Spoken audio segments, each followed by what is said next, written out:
Welcome back to another fantasy video with me, JD. You are joining me for the round 10 review, where we have got to the second set of buys. And so we'll go through the team, we'll go through a little bit of theory, we'll talk some trades and some vice captains and captains, and go through all of that good stuff.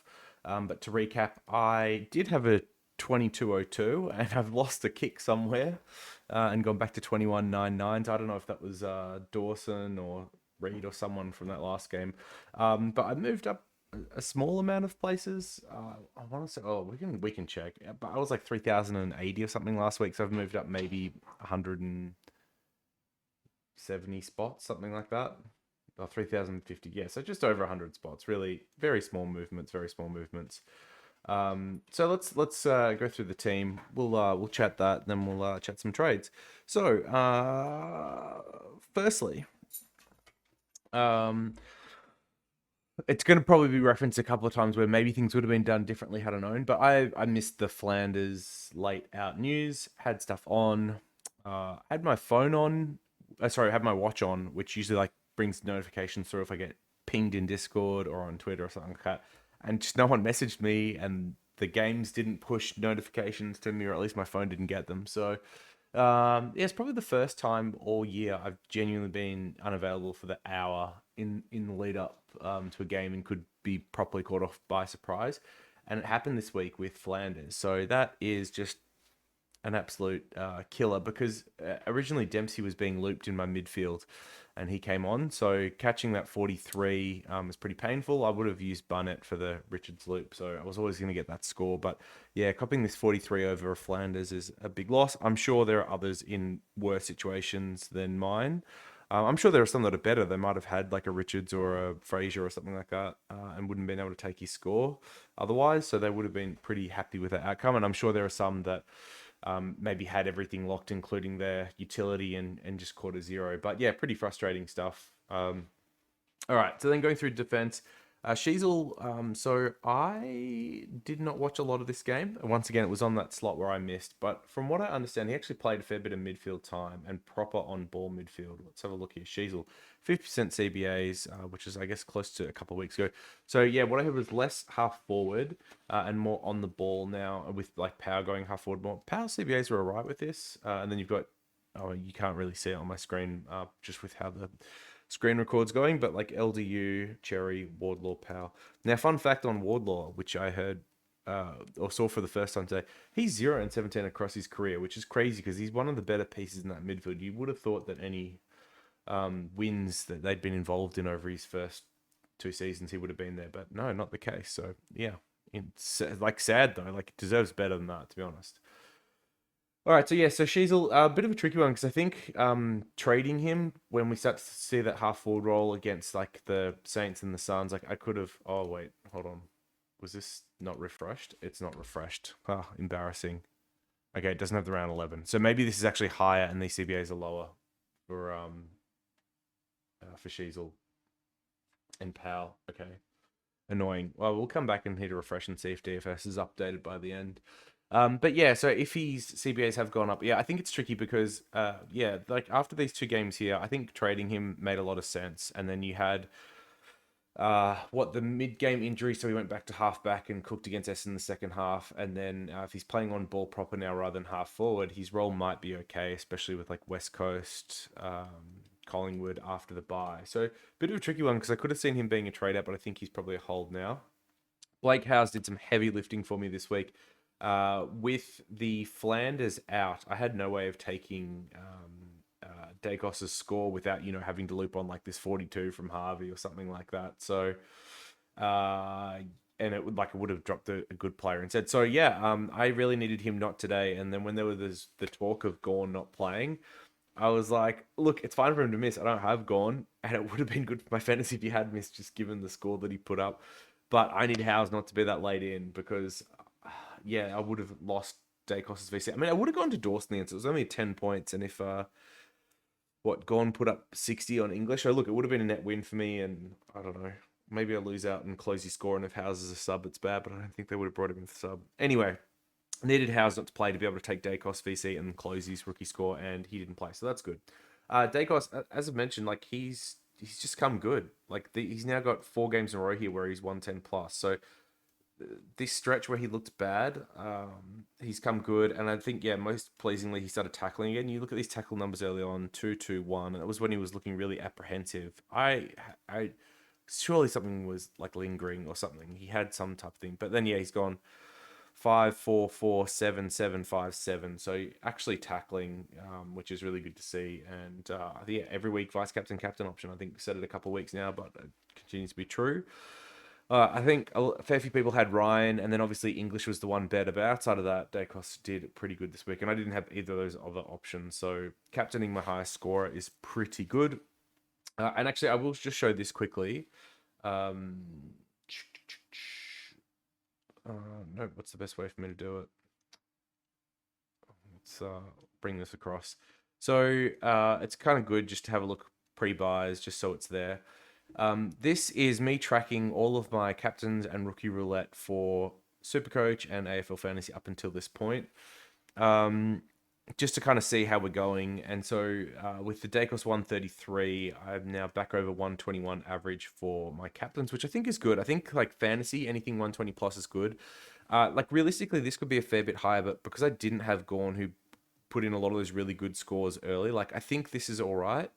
And then on the rookie roulette here, look, really nothing too bad in terms of blunders or mistakes. So 188 points lost. And all this is just me looking at, of the rookies I had, if I'd fielded them all properly over other rookies, like I'm not looking at, our rookie outscored a mid-price, so that was a mistake. Like you just always field your mid-price over your rookie. So just comparing rookies to rookies, like did I make all the right calls? And if not, how many points did I lose? And I think less than 200 at this point feels okay. You know, it's only 1 or 2 a week, and really not too many big weeks outside of this one here. Like, you know, this week here it was Dempsey over Fraser, so 21 points. You know, like it's not that big of a deal. I feel like it's easier to be consistent with rookies than it is in other formats here. All right, and then just to finish out, so Young, like he's just carrying on. He's all right. No problems there. Whitfield's an interesting one because he's obviously been getting a lot more attention and it's affected his scoring. The interesting thing is he's got the bye and then he's got this Swans matchup. George pointed out to me that he's got the tag coming up soon. So like, is he a trade out? Like potentially. And then you've also got Port who are restrictive, and then Hawks who are in a decent bit of form. So is Whitfield a trade out this week? I think is a pretty interesting question. I brought in Sexton last week. I didn't even mention trade. So I brought in Sexton and Fraser. Oh, there we go. Trades for Graham and Hoare. I probably wish I hadn't traded Graham and I traded Howes instead. It would have stuffed up all this looping stuff, but I just get the feeling there's a chance Graham comes back this week after the Suns get smashed. Maybe more so than House. All right, so Sexton, he did okay. Like, this is fine. I think maybe the frustrating thing is there were some other really good picks here. Like Salem put up a 133, so it could have gone there. In the forward line, you had Nick Hind as well, who was cheaper and put up a better score with a 110. But these were, I mean, some people had talked about them, but they're more speculative. The fact he did that with 68% time to ground is pretty crazy. I wouldn't be touching this as a pick, by the way. But yeah, that's like this is okay. I'm sure he made some decent money, right? Because he hasn't really dropped bad games beforehand like others, so he should have a good break even. So 50k, that's all right. Take that.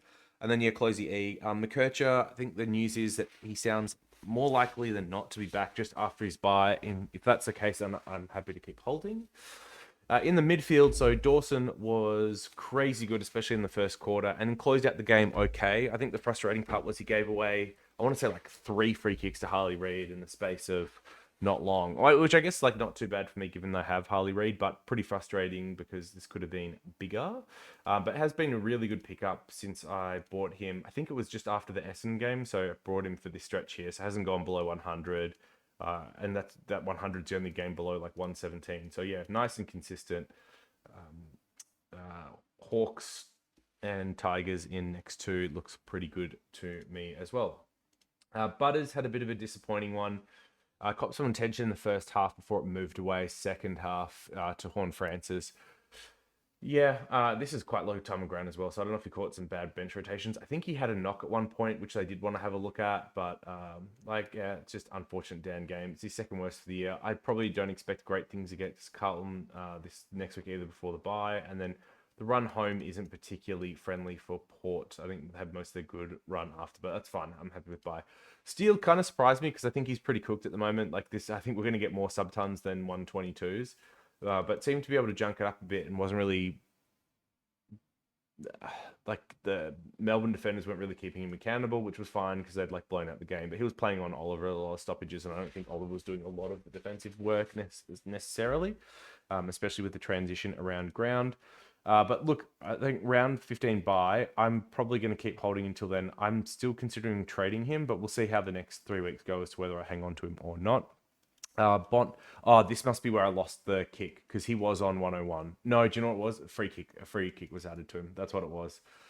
All right. So yeah, just so defeating when it goes from like a 101 to a 98. I know it's just 3 points, but psychologically, the triple digit barrier, it's a real thing. Playing really well, but just not converting into great fantasy points. Let's just see how the next three go. I mean, I'm keeping him on at this price. I'm not doing anything. LDU really interesting because he's now put together. He's like up until round 8, he'd only had one score above 100, which was this 104 against the Cats, and then he's beaten that the last 3 weeks. New high score each of the last weeks: 105, 113, 114. I didn't get to watch a ton of the Port game as mentioned, but people have been telling me he actually looked better. I think the thing that's probably a little bit deceptive is he's kicked 4 goals in the last 3 weeks, which is, not what you'd expect. He's not really a goal a game player, but at his best, he is a goal kicker. So we'll see. I mean, West Coast out of the buys, and then Collingwood, he like could be okay. I guess we'll just keeping him for now. Oliver, yeah, this was a really slow start for this game, and then kind of did okay throughout the rest. Uh, yeah, like for his price point, he's been okay. These aren't like amazing scores, but yeah, for what he's priced at, he's been okay. Continues to go up a little bit of money. I don't know if I'll like trade him out at his buy round if he doesn't pick up round 14. We'll see. Sharp just continues to be so good, like just so good, especially from a fantasy perspective, a real footy perspective as well. Obviously, shame that he didn't kick the game winner because he's the type that deserves it, but just his running capacity and his work ethic, love it. And so, great success story as well, seeing these guys get a second chance and prove themselves at AFL level. So 414K for the year now for Sharp, averaging 82. It's like he's got one more game for our sides probably, and then you most likely trade him, but it's gonna be hard to. It's gonna be hard to offload the guy because I mean, these last 4 weeks, he hasn't dropped below 86. The 39's about to roll out after this week, so he should make more money again. If he pops up another ton, like he's still got more money to make. I think that's the really hard part about this. But like he's going to be basically a side swap to Tom Green. Probably want Tom Green. So Tom Green's at 761. Sharp's on 700. Not going to be far off. It's going to be very cheap to get that upgrade done. Nick Mutton was fine in this game. I know some people thought, especially against Tigers, he could have gone bigger. And he seemed to work well with Ridley. Like, I don't think his disposals were particularly down or anything, but maybe just not as many marks as I would have expected to see for him, and also didn't push forward for a goal, which I know he can do. Thomas, so just the 42 here, 66% on ground. We'll see what happens with him after the bye. I mean, McMullen's been good. I don't know where Jones is at with his injury. I think he's still far enough away. He probably should hold, but this is someone that I'm looking at. I'm like, oh, should I be moving him on now? He's made 387. He's up to just shy of 400K. I know he's lost a little bit from his peak, which would have been low 400s, but yeah, this is one. He's playing games. Do I trade? Do I hold? It's on his buy. I think he's probably someone you can trade. Because Gussie is my dead one, but he's got, I think, a relatively favorable break even. So if he gets a game, I'd rather hold Garcia this week, but it might be possible. Saints got beat up, pretty badly today, I thought.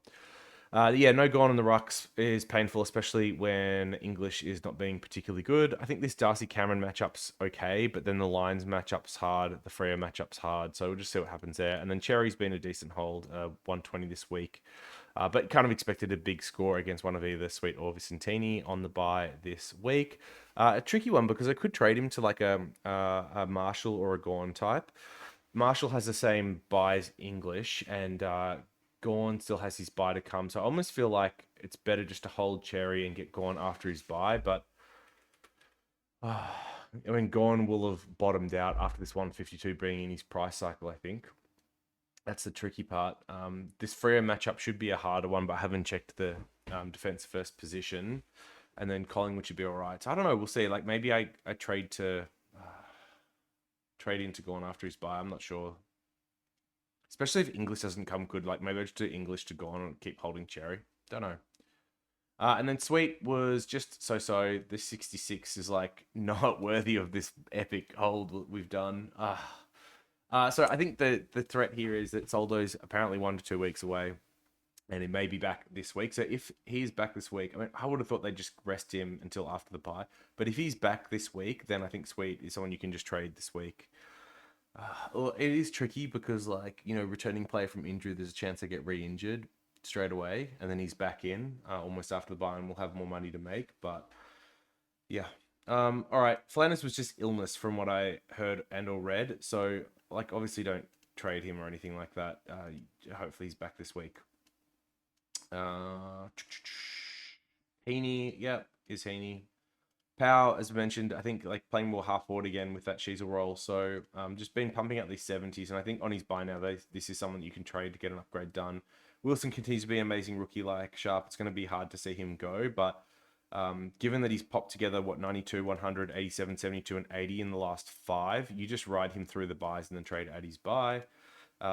Reed did absolutely nothing for this game and then had a really good like third quarter, I want to say, where he put on all of his points.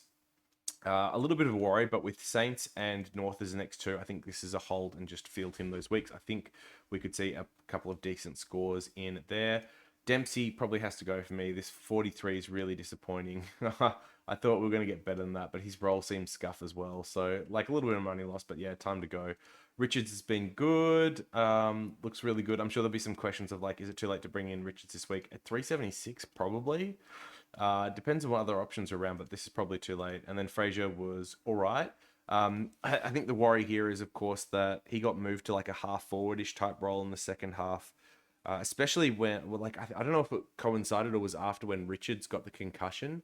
So, look, there's a chance that they bring in someone else to play half forward and he goes back to half back, or they just keep playing him there because he didn't look bad forward of the ball, but it's just not conducive for good fantasy scoring. So don't hate that I have him, but I'm a touch nervous about him. I'll be looking at bringing him in potentially in other formats where I don't have him. So that's a little bit sketchy. Okay, so that's the quick review. Let's have a look at the team then and just quickly talk a little bit about philosophy. All right, so the first thing to remember is everyone that we are trading into has a buy in the next 4 weeks. There is no one that avoids that. So upgrading to premiums this week doesn't necessarily feel particularly good. But getting yourself into a position where you can upgrade into players coming off their bye next week does feel pretty advantageous because effectively you can kind of generate the cash next week and then dodge the buy and get the player going into next week. So I guess a few to put on the radar for what they could look like. Tom Green, I already mentioned, is very cheap. I think, not Sam Walsh, even though he had a decent week. Goulden has been building up to that 100% time on ground, and it's just such a cheat code. When we saw Bailey Smith be really good, same thing, he built up that time on ground. 96, 95, 97% in these last 3. Look, he was already like high 80s, low 90s, but getting up to just basically never leaving the ground is just such a cheat code. Coming out of the buys, this Cats midfield has not been great, but I assume they get Danger back for that. I don't know. I think he's almost ready. So like, look, this like midfield run isn't particularly great, but if he's getting 100% time on ground, I'm kind of interested in Goulden as an upgrade target. So yeah, Green and Goulden I think make sense as mids. I would have said like maybe we could have a look at Caniglio, but he got injured, so that's a no go. From the Brisbane Lions, you've got Dunkley, who's been very good, put up a bit of a poor game. After the bye, Dogs should be a decent matchup. Saints should be fine. Port, not so great. But look, there's a few ones in here that look okay. So I think he is someone that you could consider. Neil, I probably wouldn't touch. You're going to have Zorko for the forward line as well. Now, he put up a 80, which is pretty down on his last few games. I think he's the type of player where maybe you just wait one more and see what happens against the Dogs, and then if he looks like he's still got the halfback role, pick him up before the Saints, which he should put up on big numbers for. Maybe some people asked about LD. I couldn't recommend him to you. This has been a horrible hold. I'm glad that I'm getting some reward, but it just feels like he's done it, timed it, so I'm trapped into keeping him for the rest of the year, and he won't actually do anything decent. Warner's been on a tear, so yeah, obviously one you could look at. Could you trade back into Grundy? He's been pretty good. Probably not. Which other teams are we missing here that are on bye? Brisbane is. Yeah, Zorko, Dunkley, Shaw. Sydney we talked about. North we talked about. Oh, Fisher. Fisher's obviously the one that I'll be targeting post buy. So I would have liked to get him a couple of weeks ago. I didn't Supercoach, just didn't happen, and he's put up a couple of big numbers. So another 112 score, and he's gone up 54k. It's a little bit tricky because these last two games basically put on all that price for him. It's a shame because I wanted to hold him as well. I've said it a couple of times, but yeah, I think he's one that we'll look at post buy for sure. There's one other team that I'm sure I'm missing here. I guess they're just not relevant if I can't think of them. Oh no, GWS, they're so relevant. Yeah, and we mentioned like maybe Whitfield's a trade out this week as well, but I can't see any other real like relevant options apart from Tom Green that we talked about, who's very cheap. 761 is ridiculous. All right, so what am I going to do then? We got 3 trades. There's a lot of trades. And what players do I want to bring in that aren't on their buy is a pretty tricky question. Ryan, who I missed, is now up on nearly $1 million. I don't think he's valued at that price, so probably won't touch. Merritt has dropped a lot of money and will continue to drop, so I don't think he's someone I'm like keen to bring in this week.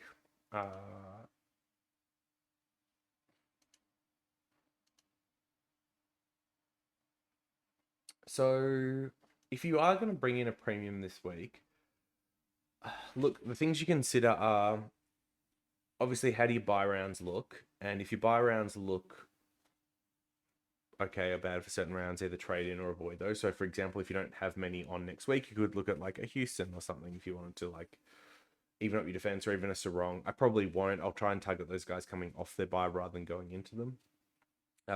And then if you're bringing in players that you don't think are necessarily keepers for the rest of the year, you could look at putting some of them in this round 15 buy, which is like Hawks, Crows, Saints, and other teams. I'm sure you can look them up. Is Blues in that category as well?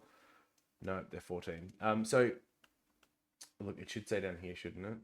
Who's on buy? Oh yeah, there we go. Adelaide, Collingwood, Hawks, Bulldogs, Saints, Richmond. So if you could look for value guys in those teams, just because you can potentially trade out of them then. So for example, I think you could look at a Will Day type who's been pretty good these last couple of weeks after obviously returning from injury.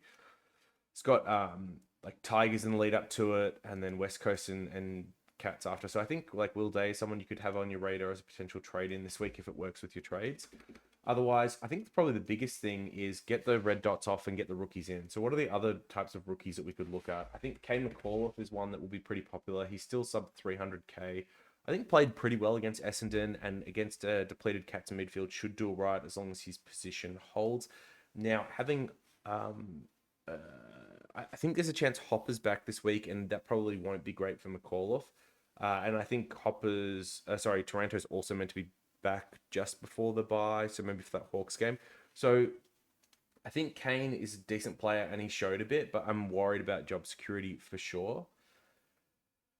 With that said, there's not really much else if you've already got like Richards and Fraser like I do. So he's probably an option. You've got Jed McEntee, who has at least played games and has a decent buy. I don't know, but this matchup's bad. No, I don't really like that.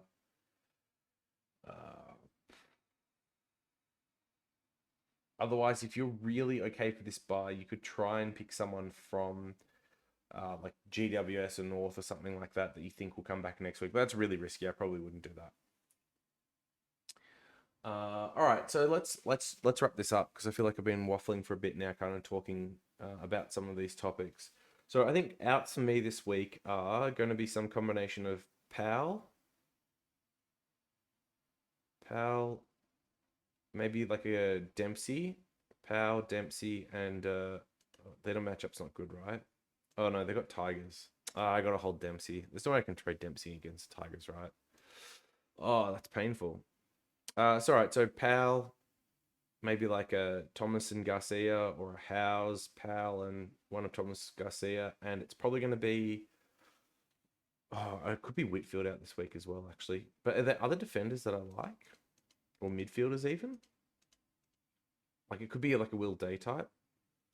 I'll have to look at how that works with my buys. So if you haven't got a buy planner, I just used to use Excel. I think it works pretty well. All right, I'm not going to do these trades now because I don't know what they are. It's going to take me too long to fit around with this fantasy UX.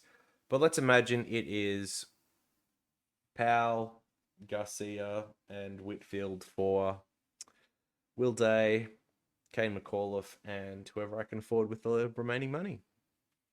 Is it a Salem type? Maybe. Maybe. Where they got Freo? Freo give up some points to defenders. We could do that. Collingwood give up points to defenders. We could do that. It could be Salem. It looked alright. All right, let's hit the refresh on this North CBAs one last time. They are up. Okay, so Sheasel 88%, Tom Ball. All right, so we probably hold him there. Powell still 58%. Wardlaw dropped a bit. Whatever. Okay, all right. Well, I think that's everything. Apart from we got to do some vice captain talk, don't we? I haven't even fixed up this team to see how many I've got. This is pretty slack on my behalf. So House probably isn't playing. So actually, what I like doing is keeping this because I can see the buy a little bit easier. So I've got 2 missing in defense. It's only 4. That's not good. All right, we got Thomas not playing on field here, so we got a full midfield, but obviously, like Thomas, we're not getting excited about that. We got 2 rucks playing. That's fine. Oh wait, no, we might not have 2 rucks playing. Depends on what's going on with the sweet situation. And then we have full forward line. All right, that's fine. So that's 6. I mean, that's 5 rookies though. Far out. Yeah, so probably not trading Dempsey because he's actually playing this week as well. So we've got before trades, we've got 6, 7, maybe 8. Thomas is on buy. That's such a rookie move. So 8, maybe 8, and that's another 7. So we're going at 15, then force 19. I'm missing a lot. All right, so the 3 trades here will try and get me up to 21, 22. In general, I think like you should be trying to aim for at least 20 on the buys, and the buys are easier this year, so really 21. I'm going from 21 to 22 and getting like a Harvey Thomas equivalent on field, not a big deal. But dropping off some of the poorer scores is really handy. Like being able to dodge a Dempsey 40 last week would have been massive, an extra 20, 30 points depending on how it goes. So, yeah, 20 minimum, 21 I think is what you should be aiming for. That's where I think most coaches will be able to do. If you're just getting to 18 in some of these later round buys, I think you're going to get smoked by people that have planned them better. Okay, finally, vice captain. And as always, I'm going to go check it on Supercoach. Has this opened yet? It has opened. All right, I got some trades there. So Port Carlton, no. Colin, I mean, yeah, Dacos VC probably every week. You could look at Dawson against the Hawks for sure. Saints West Coast, no. I mean, if you got Marshall, I guess you probably want to try and VC there. Geelong Richmond, I don't think there's anything doing. Melbourne Freo, nothing doing. And then Gold Coast Essendon, like might be all right for like Flanders potentially. I guess this is tough because you also got Bond. No, I think you just have to back. I think you just have to back Dacos. So I will be going VC Dacos into C Dawson. All right, and that's everything for the week. Thanks for viewing as always. If you have questions, you can try and leave them below. I've been pretty time poor at actually getting to people the last couple of weeks, but I will endeavor to do my best to answer some of your questions if you leave them below. And as always, I'll see you in the next one. Peace.